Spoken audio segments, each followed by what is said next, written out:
बिस्मिल्लाहिर्रहमानिर्रहीम। अस्सलाम वालेकुम नाज़रीन, आप यूट्यूब चैनल देख रहे हैं। मैं इमरान खान हूँ। साबिक़ वज़ीर-ए-आज़म इमरान खान साहब से कल भी मुलाकात नहीं करवाएगी और रात गए इमरान खान की बहनों को रिहा किया गया पिछली मरतबा की तरह। यानी ये एक अजीब बुज़दिली है कि इमरान खान साहब की बहनें आती हैं अपने भाई को मिलने के लिए, उनसे वादा किया जाता है कि आपको मिलाया जाएगा। अदालत के अहकामात उनके पास होते हैं।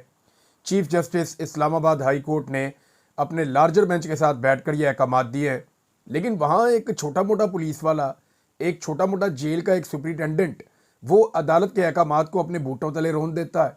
इमरान खान साहब ये कहते हैं कि वहाँ पे एक कर्नल रहता है, जेल के निज़ाम को उसने संभाला हुआ है, वो तय करता है कि कौन मिलेगा और नहीं मिलेगा, और उसको अहकामात ऊपर से मिलिट्री एस्टेब्लिशमेंट की जानिब से मिलते हैं।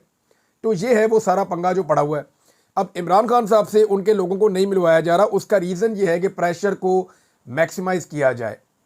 और ये सारा कुछ इनिशिएट कहाँ से होता है? ये मिलिट्री एस्टेब्लिशमेंट की पॉलिसी है। सियासतदान कभी भी इस लेवल पे जा नहीं सकता। मरीम नवाज़ के बारे में आप ये कह सकते हैं कि उनका एक दिमागी मसला भी है और वो इस ख़ानदान में है, प्रॉब्लम इनका रहता है इन चीज़ों का। तो मरीम नवाज़ का ये है कि वो बदला लेने में, मुकदमात करने में, ब्रूटल बनने में, लोगों को परेशान करने में। नवाज शरीफ भी यही करता रहा पहले माजी में, लोगों से बदला लेना, लोगों की तौहीन करना, लोगों के साथ बदतमीज़ी करना, उनके ऊपर अटैक करवाना, उनके ऊपर मुकदमात करवाना, उन्हें गिरफ्तार करवाना, ये इनका ख़ानदानी मशगला है। शहबाज शरीफ तो पुलिस मुकाबले भी करवाते रहे और बहुत सारे पुलिस मुकाबले इन्होंने करवाए, जाली पुलिस मुकाबले, जिसके ऊपर बाद में इंक्वायरियाँ भी होती रहीं, लोगों ने आकर गवाहियाँ भी दी कि जनाब शहबाज शरीफ ने हमारे से जाली पुलिस मुकाबले करवाए। तो ये इनका ब्रूटैलिटी का एक रिकॉर्ड है। लेकिन सियासतदान फिर भी ये कहता है कि कल को मैं भी पकड़ा जाऊँगा तो क्या मेरे साथ भी ये सलूक होगा? तो वो ये सारा कुछ करने से थोड़ा डरता है, क्योंकि इससे उसकी मकबूलियत को भी चोट लगती है। अब ये मिलिट्री एस्टेब्लिशमेंट ने, क्योंकि इलेक्शन तो लड़ना नहीं है, उन्होंने तो इलेक्शन मैनेज करना होता है, तो वो ये चीज़ें करते हैं। इमरान खान साहब के ख़िलाफ़ आजकल आपको पता है कि बहुत पॉलिसी एस्टेब्लिशमेंट की है। आर्मी चीफ जब भी बोलते हैं वो इमरान खान को नाम तो नहीं लेते, लेकिन एक्चुअली उनकी तकरीर इमरान खान को या पाकिस्तान तहरीक इंसाफ को या पाकिस्तान तहरीक इंसाफ की हमायत करने वाले सोशल मीडिया एक्टिविस्ट को, वो उन सबको निशाना बनाते हैं। हालांकि सारे सोशल मीडिया एक्टिविस्ट एक जैसे नहीं हैं। बहुत सारे लोग, ज़्यादा लोग बड़ी लॉजिकल बात करते हैं। चंद ऐसे फेक अकाउंट्स हैं जो बहुत अजीबोगरीब तरीके से तौहीन अमेज़ बातें करते हैं या लोगों की निजी ज़िंदगी में घुसते हैं, और ऐसे लोगों को तवज्जो नहीं देनी चाहिए, अहमियत नहीं देनी चाहिए। असल बात वो है जो लोग हक़ाइक़ सामने रखते हैं। जैसे कि लोगों ने ये सवाल जब उठाया कि वो कौन था, ये बहुत चुभ गया था। जब लोगों ने कहा कि इम्पोर्टेड हुकूमत नामंजूर, तो ये बहुत चुभ गया था। अब जब लोगों ने कहा कि फॉरवर्डेड एज रिसीव्ड, ये बहुत चुभ गया है। जब लोगों ने कहा कि टक्कर के लोग, तो ये बहुत चुभ गया था। इमरान खान ने बार बार जो बातें की, लोगों ने उसको पेस्ट किया, उसको छापा, सोशल मीडिया को बतौर हथियार इस्तेमाल किया। तो अब सोशल मीडिया को शिकस्त दे नहीं पा रहे, और सोशल मीडिया को शिकस्त दिए बगैर ये अब मैदान पे कभी भी नहीं जीत पाएंगे। ये तो अब पढ़ी लिखी बात है। इमरान खान साहब की बहनों को जनाब गिरफ्तार किया गया। देखें, वो मिलने के लिए आई और वो अपने भाई को मिलने के लिए आई थी। इससे पहले भी वो अपने भाई को मिलने के लिए आ चुकी हैं। 1 महीना हो गया और बहनों को भाई से मिलने नहीं दिया जा रहा। और एक जो मुलाकात करवाई गई है उसमें जो खबरें बाहर आई हैं, उसके बाद एस्टेब्लिशमेंट फिर डर गई है कि जनाब इमरान खान को जब मिलवाते हैं उनके लोगों से, वो अंदर से बैठ के कहते हैं कोई डील नहीं है। पहले कुछ ऐसे लोगों को मिलवाया गया जिन्होंने बाहर आकर कहा कि वो डील की तैयारी कर रहे हैं। डील तो नहीं, उन्होंने कहा जी मुज़ाकरात करने जा रहे हैं और इमरान खान ने हमें मैंडेट दे दिया है। अली अमीन गंडापुर ने पॉजिटिव बातें की, कुछ बातें बड़ी पॉजिटिव, बल्कि बड़े नेक्स्ट लेवल की पॉजिटिव बातें जो हैं तो टॉक शोज भी कर डाले। आज़म सवाती साहब ने की, दीगर लोगों ने भी की। तो इन सब ने ये साबित करने की कोशिश की कि इमरान खान साहब कहीं कोई मुज़ाकरात के लिए दुबले होते जा रहे हैं। लेकिन इमरान खान साहब ने कहा मैंने तो किसी को कहा ही नहीं और मैंने किसी की ड्यूटी नहीं लगाई। अब जब वो सारी चीज़ें बाहर आई तो पाकिस्तान तहरीक इंसाफ का बयानिया एक दफ़ा फिर खड़ा हो गया और वो तगड़ा होकर खड़ा हो गया। तो उसके बाद जो है वो एस्टेब्लिशमेंट ने फिर से वही रविश इख्तियार कर ली है। इमरान खान साहब की बहनों को वहाँ से बजाय इसके कि उनको मिलाते, वो वहाँ धरना देकर बैठ गई। वहाँ पे पुलिस आ गई, पुलिस ने उनको गिरफ्तार कर लिया। तीनों बहनों को गिरफ्तार किया। तहरीक इंसाफ के कुछ रहनुमा साथ थे, जिनमें उमर अयूब साहब थे, साहबजादा हामिद रज़ा पिछली मरतबा की तरह इस दफ़ा भी इमरान खान की बहनों के साथ जुड़ कर खड़े रहे वो। अब वो भी गिरफ्तार हो गए।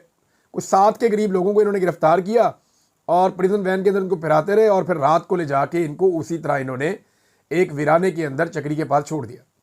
अंदाज़ा करें आप। अब इमरान खान की बहन अलीमा खान ने कहा कि हमें अपना मजाक उड़ाने की फ़िक्र नहीं है, बल्कि अदालतों की तौहीन हो रही है। इस बात पर जजेस को नोटिस लेना चाहिए। रावलपिंडी मोटरवे पर रिहाई के बाद, यानी कोई भी गैरतमंद अदालत होगी तो वो कहेगी ये क्या बकवास है भाई, अदालत के ऑर्डर को ना मानना ही तो अदालत की तौहीन होती है। जज के लिए सबसे बड़ी तौहीन उसकी ज़ात के ऊपर यह होती है कि जज का हुक्म ही ना माना जाए। कभी हम तो ये जानते ही नहीं है, दे ही जाओ हुक्म, हम मानते ही नहीं।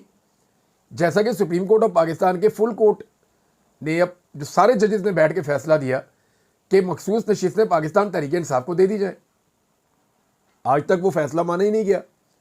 यानी सुप्रीम कोर्ट को ये क्लियर पैगाम दिया गया कि नहीं मानते, जाओ जो करना कर लो। तो इसी तरह अब ये इस्लामाबाद हाई कोर्ट है, ये एक सुपरिटेंडेंट है, ये बात ही नहीं मानता, ये कहता जी मैं नहीं मिलवाता। अब इस पर इमरान खान की बहन ने कहा, अलीमा खान साहिबा ने, कि ये दूसरी मरतबा ऐसा कर रहे हैं, हमें अडियाला से उठाते हैं और मोटरवे पर छोड़ देते हैं। उन्होंने कहा कि हमने कोई कानून नहीं तोड़ा, पिछली बार एक होटल में बैठे थे, आज एक बिल्डिंग में बैठे थे, पुलिस हमारे पीछे आई है, पहले हमें एक रेस्टोरेंट में बैठा दिया और अब मोटरवे पे छोड़ दिया। उनका कहना था कि हम 3 बहनें घर से आई और दोनों अपोजिशन लीडर्स को भी हमारे साथ उठाया गया, मलक अहमद बच्चर साहब जो हैं उनको भी साथ उठाया गया था। हमें तो छोड़ें, ये इंसानियत के साथ ऐसा कर रहे हैं, आप हमारा मजाक उड़ा रहे हैं, हमें नहीं फिक्र, ये अदालतों की तौहीन हो रही है। अलीमा खान ने कहा कि जजेस को फिक्र करनी चाहिए कि उनका तमाशा बनाया जा रहा है, क्योंकि रोज़ तौहीन अदालत होती है। सुप्रीम कोर्ट के चीफ जस्टिस का पैगाम जाता है, जेल इंतज़ामिया उसको कुछ नहीं समझती। उन्होंने कहा कोई ऐसे जज आने चाहिए जो इंसाफ फराम करें, अगर आप इंसाफ नहीं दे सकते तो क्यों बैठें इन कुर्सियों पर।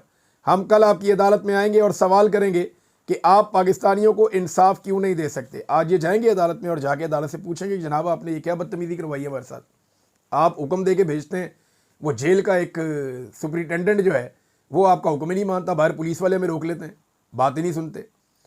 और अब जनाब इनको गिरफ्तार किया गया। आलिया हमजा साहिबा भी पीछे पीछे भागती रही, कभी इधर जा रही हैं कभी उधर जा रही हैं, वो भी कोशिश करती रही कि किसी तरह कोई मामला जो है वो मुलाकात हो जाए। उनकी भी मुलाकात नहीं हुई, इमरान खान की बहनों की भी मुलाकात नहीं हुई। अब इसमें आलिया हमजा साहिबा ने एक स्टेटमेंट दिया है, वो स्टेटमेंट मैं आपको ज़रूर पढ़ के सुनाऊंगा। उन्होंने कहा कि हम ख़वातीन के सरों पर रिवॉल्वर रखे गए, हमारे सरों से दुपट्टे छीने गए, क्या आलिया हमजा, बुशरा बीबी, अलीमा खान, डॉक्टर यास्मीन राशिद ख़वातीन नहीं हैं? इमरान खान की बहनें आज भी राह तक रही हैं, हम कोई कीड़े मकोड़े नहीं हैं। अच्छा, अब ज़रा फ़र्ज़ करें एक लम्हे के लिए कि आसिफ अली जरदारी जेल में है या कैद में है और उसकी बेटी आती है उसको मिलने के लिए, या उसकी बहन आती है उसको मिलने के लिए, और उसको वहाँ से पुलिस उठाती है और उठा के दूर कहीं वीराने में छोड़ आती है, तो इस मुल्क में सारी इंसानी हकूक़ की तंजीमें क्या करेंगी, सारे सहाफ़ी क्या करेंगे? ये चीख चीख के अपने गले फाड़ देंगे, ये नाच नाच के घुंघरू तोड़ देंगे। जितनी ख़वातीन सहाफ़ी है वो अपने गिरेबान फाड़ के चीखना शुरू कर देंगी। हर कोई जो है गिरेबान फाड़ने से मतलब ये नहीं है कि प्रैक्टिकली अपने गले फाड़ना शुरू कर देंगी और ऊंची ऊंची चिल्लाना शुरू कर देंगी। औरत कार्ड जो है वो हर तरफ से निकल आएगा, पूरे मुल्क में एक भौचाल आ जाएगा और इसे इंसानी हकूक़ की सबसे बड़ी खिलाफ वर्जी करार दिया जाएगा। फ़र्ज़ करें कि नवाज शरीफ जेल में है और नवाज शरीफ जेल में है और वहाँ से इस तरह किया जाता है नवाज शरीफ की बहनों के साथ या रिश्तेदारों के साथ जिनका सियासत से कोई ताल्लुक भी नहीं है, जिन्होंने कोई लुटमार भी नहीं की, जिनके ऊपर कोई केस भी नहीं है। नवाज शरीफ की बहनें आती हैं या रिश्तेदार आते हैं, उनके साथ ये किया जाता है, तो पाकिस्तान में कितना वावेला होगा, सोचें ज़रा इसके बारे में आप। रोला पड़ जाएगा पूरे मुल्क में। लेकिन यहाँ पे आप देखें कि चाहे वो मोमबत्ती माफिया हो, चाहे वो खूनी लिबरल्स हों, चाहे वो कोई भी लोग हों, सारे चुप हैं, कोई बात ही नहीं कर रहा, कोई बात करने के लिए तैयार ही नहीं है। पाकिस्तान का मीडिया इसको खबर के तौर पे लेता ही नहीं है। आज की आप अखबारात उठा के देख लें, कोई इतनी बड़ी बात ही नहीं है। तो ये वाकई में पाकिस्तान तहरीक इंसाफ या एस्टेब्लिशमेंट के ख़िलाफ़ जो ख़वातीन खड़ी हो जाए, उन्हें इस मुल्क में कीड़े मकोड़े ही समझा जाता है। नाज़रीन, उमरकोट में पाकिस्तान पीपल्स पार्टी को इलेक्शन जितवा दिया गया और आप अंदाज़ा करें कि ज़िमनी इलेक्शन में इतना वोट पड़ गया कि इतने तो जनरल इलेक्शन में नहीं पड़ते होते। 1,62,000 वोट ले लिया जनाब जीतने वाली उम्मीदवार ने, और जो हारने वाले उम्मीदवार हैं उन्होंने 81,000 से ज़्यादा वोट ले लिया। और लोगों ने बड़ा एहतजाज किया, बड़ी कोशिश की कि वो अपनी सीट जो है हकदार को दिलवा दें। लेकिन आपको पता है, जब बैलेट बक्से भर भर के आए, जब पहले से ही थैले भरे हुए हों, तो फिर आप जो मर्ज़ी कर लें, गिनती में नतीजा वही आता है जो एस्टेब्लिशमेंट या इलेक्शन कमीशन का अमला या वहाँ के जो लोग होते हैं वो जो चाहते हैं वो उसी तरह का रिज़ल्ट ले लेते हैं। ऐसा ही रिज़ल्ट जो है वो आप सबको याद होगा, वो आया था 8 फरवरी 2024 के इलेक्शन के बाद। अब इसी तरह के रिजल्ट आते हैं। जब तक ये निज़ाम चलाया जाएगा तब तक हम ऐसे ही नताइज देखते रहेंगे। नादरीन, आर्मी चीफ की जो तकरीर वाला मामला है ना, वो थम नहीं रहा। मुझे नहीं लगता कि ये कोई अच्छा आइडिया है कि आर्मी चीफ को प्रेजेंट किया जाए लोगों के सामने और उन्हें कहा जाए कि आप तकरीर करें, क्योंकि फ़न तकरीर में वो बिल्कुल मुतासर कुन नहीं है। आर्मी चीफ बातचीत करने में, तकरीर करने में, जब तक वो नई बात कर रहे थे, मंजर पे मौजूद नहीं थे, सामने मौजूद नहीं थे, तो तब तक उनकी ये खामी का किसी को पता नहीं था। लेकिन वो जैसे ही बात करना शुरू करते हैं तो पता चलता है कि उनके अंदर बात करने की वो कैपेसिटी नहीं है। जो बॉडी लैंग्वेज एक्सपर्ट्स हैं, जो तासुरात से, बात करने से, बॉडी लैंग्वेज से जज करते हैं, कुछ लोगों से मैंने बात की, फिर मैंने 2-4 और सहाफ़ी हैं उनसे भी बात की, तो उन्होंने कहा जी इंतहाई मायूस कुन बॉडी लैंग्वेज है आर्मी चीफ की, और इसमें कुछ ऐसा लगता है कि प्रेशर भी है। यानी वो एक मसनूईपन नज़र आता है कि एकदम वो ऊपर ले जाते हैं पिच को, एकदम नीचे ले आते हैं। उनकी आंखों की हरकत, उनके ज़बान से होने वाले अल्फाज की अदायगी के साथ। और ये मैं इसलिए कह रहा हूँ कि अगर उन्होंने तकरीर करनी है तो वो प्रैक्टिस करें। अगर उन्होंने तकरीर करनी है तो वो उसके ऊपर, क्योंकि पाकिस्तान का आर्मी चीफ है, ये इमेज फिर आर्मी की तरफ से जाता है ना पूरी दुनिया में। ये ऐसा नहीं है कि एक पॉलिटिकल वर्कर हो तो मैं कहूँ ठीक है जी, पॉलिटिकल पार्टी का बंदा है, जो मर्जी करी जाए। कई लोग अच्छी तकरीर करते हैं, कई बुरी करते हैं, तो वो उनकी मर्जी है, उनको पॉलिटिकली फ़ायदा या नुकसान हो जाता है उसका।